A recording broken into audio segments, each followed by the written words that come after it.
Security పెంచమని గతంలో ఏ విధంగా 2+2 గన్మెన్లు ఉండి ఎస్కార్ట్ ఉండారో అదేవిధంగా ఇప్పుడు కూడా కల్పించమని నేను అడుగుతా ఉన్నాను.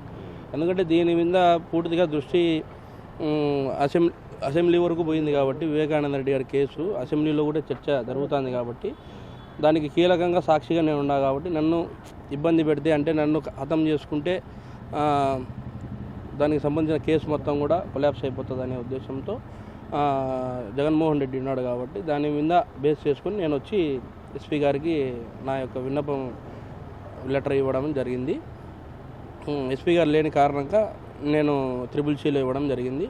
అయితే నన్ను సెంట్రల్ జైల్లో సంబంధించి చైతన్య రెడ్డి అనే అతను వచ్చి భయపడిచ్చినాడు. ఈ విధంగా భయభ్రాంతులకు గురి చేసి నా ఫ్యామిలీని కూడా ఇబ్బందులు పెట్టి అక్రమంగా కేసులు కట్టి వైసీపీ 5 ఏళ్ళ గవర్నమెంట్లో చలామణి జరిగింది కదా. ఆ టైంలో అది కూడా ఒకసారి చర్చిద్దామని వచ్చిన, దానికి కూడా కంప్లైంట్ కూడా నేను పొందుపరిచిన.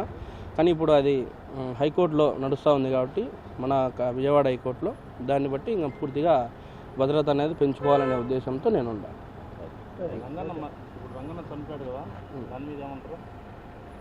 అది అనుమానాస్పద మృతే నేను భావిస్తున్నా. అది ఏ విధంగా అది అనుమానాస్పద మృదే లేకుంటే హత్య చేసినారా అనేది పూర్తిగా కూటమి ప్రభుత్వం నిగ్గుదల పనుల్లో సిట్టు కూడా వేసింది కదా. సిట్టు కూడా వేసి ఎంక్వైరీ చేస్తూ ఉంటారు. ఎందుకంటే దాని విషయంలో తక్కువ మాట్లాడడం మేము